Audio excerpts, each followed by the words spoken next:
You know who this Bros with Mics. Hey, you heard it, Bros with Mics. Boy, we got another WWW right there against Kentucky, man. I don't know why they thought they really had a chance, bro. You don't win. You don't beat us. It wasn't a blowout. They definitely had a It chance. Well, a lot of it's not a blowout. If you look at the series pass between Tennessee and Kentucky, it's usually a one score game for the most part, right? Yeah. But you said they didn't have a chance. No, they definitely had a chance. And I say you don't have a chance because historically you don't have a chance, right? We've beat you guys 36 out of the last 39 times. If you say that, you don't have a chance just because it's a 1-point game, 2-point game. The chance of you winning, meaning you never really had a chance to win. You was just here to put some points up. You weren't actually going to win the game, right? 36 out of 39 victories have gone to Tennessee, and it's border rivalry. And Kentucky don't like us. They've made it abundantly clear their fans do not like us, and they tell it to their coach. I was listening to a group of guys talk, and they were like, man, cool, coach. You're beating these undefeated teams. You're cool. You got these ranked wins. Cool. You're doing this, that, and the fourth. But you can't beat Tennessee. Like, that's what we want. As fans, we want to beat them guys down south in Orange. That's what we want, and they can't do it, man. I mean, 36 losses out of the last 39 is not a good statistic. You got another one, 33-27, and we looked pretty good this game, man. I will say Joe was dealing out there. Joe really was, and we didn't do as much passing as we normally do, as we've seen Tennessee in the years past, where everybody expect, okay, let's come out and air it out. We're going to pass for 40 times, and Hendon's going to complete 35 of them. No, it wasn't like that. But Joe did go 85% completion. He's 18 for 21 with 228 yards and a touchdown. And he was looking good with those passes, man. Jalen Wright, Dylan Sampson, Jabari Smalls were running that thing, bro. We got a three-headed monsters coming out of that backfield. And, a lot of people the big debate was whose running game was going to be better on this one, right? Ray Davis, who's I think the number one back in the SEC right now on yards per play, and average almost close to 200 yards a game, something ridiculous that they gave 100 some odd yards a game, was kept to only 42. He had an 8-yard touchdown run. So 16 carries for 42 yards, that's getting shut down. 72 yards total for a team whose running was supposed to be the big thing about them. We put up 253. We were averaging 200 a game. But our running game is strong. And our run stuff game is even better on this one. And there's just a lot of things. And a lot of people I thought who was going to come out who actually showed up. Finally, Thornton from Oregon. We've been waiting to see him this entire time. Dante Thornton Jr. Like, where you've been at. He's dropped a lot of key passes. He's in there this game. Got 63 yards from there. We got Nimrod. Chaz Nimrod's a funny name. Got him a touchdown in there with Joe doing a dot. Just a perfect little floater right to him, right in his pocket. And we put y'all fourth in the West. Yeah, so right now we got Georgia, Missouri, Florida than us, even though Florida's record is worse than ours. Since they beat us, they're still ahead of us right now till they take a few more losses. But we still got UConn next, Missouri, Georgia, Vandy. So we still have a good slate of games that can get us moved up and potentially could get into that number one slot. All right, there is a path for Tennessee to the SEC East, rocky path, and we're going to have to close out every game, and we'll have to have some other people drop a few games, which is a possibility. I mean, we're looking at Georgia.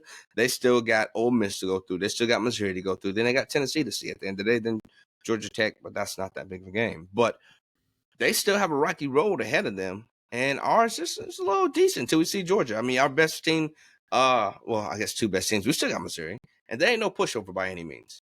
And at first I was trash talking Missouri and Kentucky. Rightfully so with Kentucky, because we've seen what they had to offer. But Missouri y'all barely beat Kentucky by one score. A win is a win, or inching them out. You go 1-0 each week, right? Yeah, but you saying I seen what they had to offer. Like they were just because the way they were looking at 5-0, they were running all over people. They were putting up 200 yards. You had 72 yards, bro. Win against y'all? Yeah, 72 total.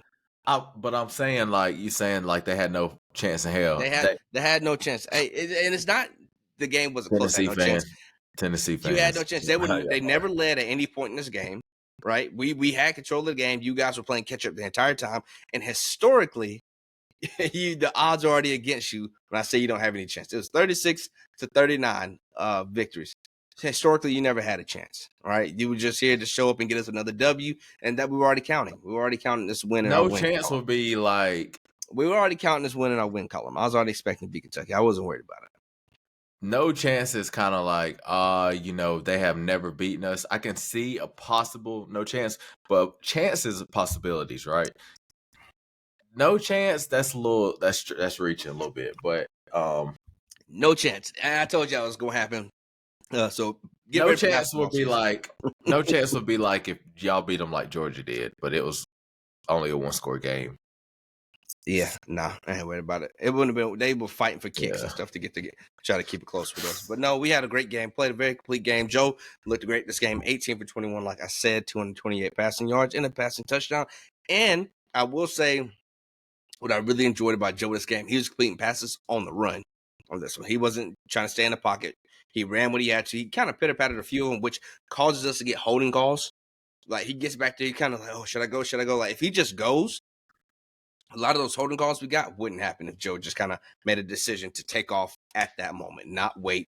Oh, dang, I'm too thinking. No, bro, go. You're too big to have anybody stand in your way and stop you. And when he went, he laid the boom on a couple of people. When our rushing game it looked good. It really did. 120 yards for Jalen Wright.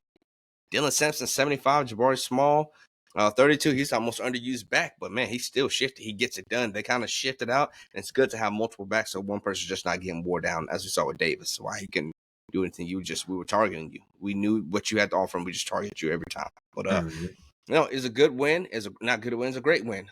We got to keep it established. They said a lot of people are like, well, this would have been a determining game for Tennessee. You dropped this game. It kind of messed up the rest of your season. But with this win, it gets us back. One, we're bowl eligible now. Now, do we have a chance to see a New Year's Six? I don't know. I don't know what's really left for us at that point. But a 9-win, 10-win season is still on the table for us now. Yeah, I mean, at this point, I wouldn't get too on the high horse over this Kentucky win. And I'm not on high horse because I told you I was already expecting to get this win. It wasn't one of the games I was counting like, it wasn't ever a toss up for me. I think you expect to get that win. With that being said, I think you celebrate short for this one. Just keep on rolling. Oh, yeah. And I meant to say that earlier, but anyway, this is just one of those you keep rolling. Got UConn next, definitely. Yeah. Get ready for Mizzou. Do you think people should bring Nico out on that one? Everybody we want Nico. Does Nico see the field in this UConn game? I mean, just like I said before when y'all played Bama, I mean, I ain't gonna say not in a game that heavy, but at the end of the day, like in-game experience is different from practice. So like holding him there and saying, "All right, we're just gonna sit you here. We don't need you." Like, what's it? I don't see what it's hurting to not bring if you especially drop for a game like this where it's a 1-win team, that's a UConn team, they're a basketball team, they're not a football team. It's like UTSA, right? This is a game where he should get some play time. We should handle them. We should win by 30 plus points. And he should have some time to come in. Him and Gaston more. I mean, I'd rather see Gaston get some field play time. He kind of earned his stripes sitting over there waiting. But so he could be potential.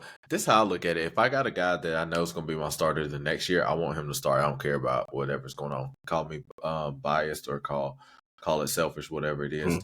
Just kind of like it was a starting position for Kyler and whoever Kyler was up against. I think it was Trevor Mordecai, who plays for Wisconsin now.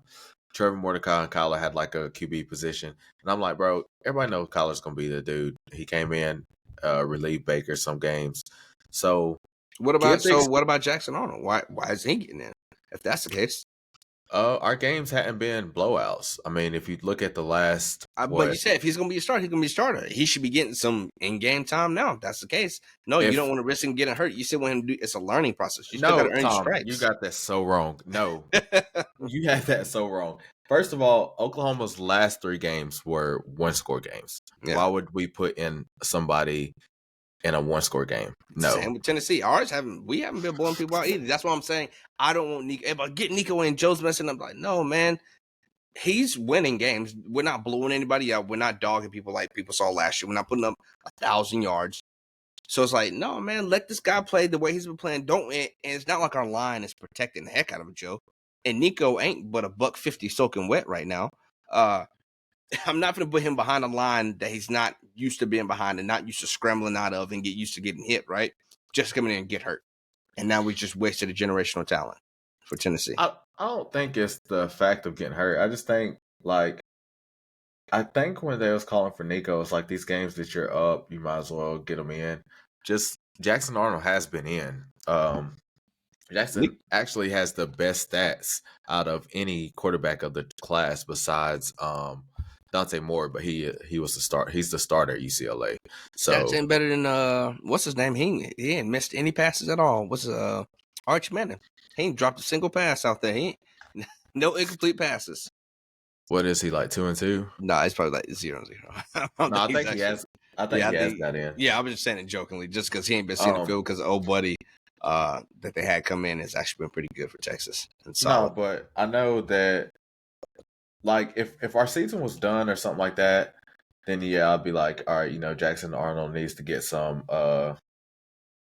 get some PT or something, you know what I'm saying? But Jackson Arnold's stats right now are not bad at all. Like he has 2 touchdowns on the year and 169 yards. He's 8 for 8.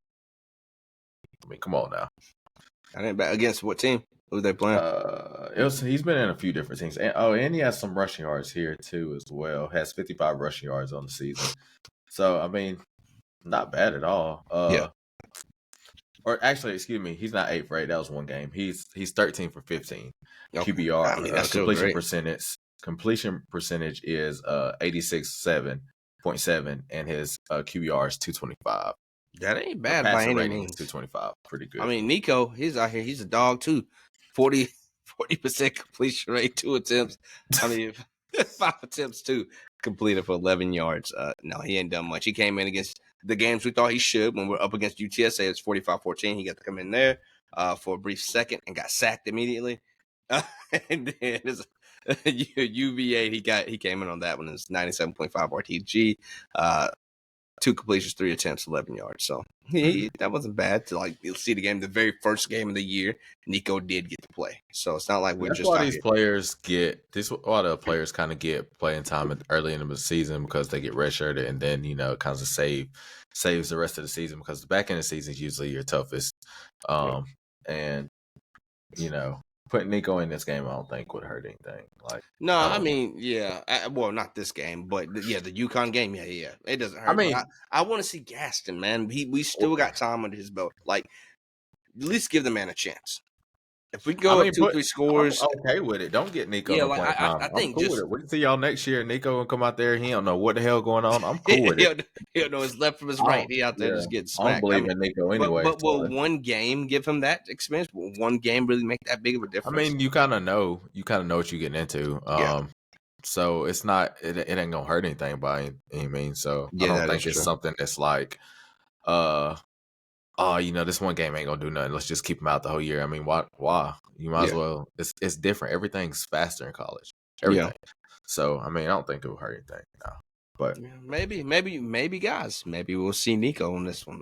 But notice that the Vols get a good win right there, 33-27. I wish Kentucky was still ranked, but they were not after that beating they took by Georgia, which is unfortunate because I would like to beat a ranked Kentucky, then beat a ranked Missouri, then beat a ranked Georgia. That would be fantastic in a perfect world. But stuff happens. We want to know each week. That's what the goal was. That's where we went. Time to look for UConn. Don't sleep on this game because you don't want this to be an embarrassment. Like a Louisiana Monroe beating Alabama type of game. We don't need that. We need to get a win. Or Georgia State beating Tennessee. Georgia State is now Division I. Like they're still up there. They're not. So is UConn. UConn's. So I'm saying those are teams you don't want to lose to. But we were having a rough time. Like clearly we were between coaches at the time, which why coaches got fired. We didn't know our butt from the elbow at the time. We were just out there looking crazy. Boy. No, it was embarrassing. That was embarrassing. I don't want you to ever speak about that again. Matter of fact, I need to edit that out. Do a little buzz right there, some static to come over when that happens. But no, man, like I said, 33-27. Tennessee played a great game, solid game all around. Russian did what Russian was going to do. Now we look forward to UConn and get ready to prep for that game. And then Missouri, and then Georgia, and then to finish off with the cousins down the road with Vanderbilt. Anything else, big dog? AP top 25. AP top 25 next. Make sure y'all check it out on this next one, man. I'm Tom. We are bros with Mics. What up, man?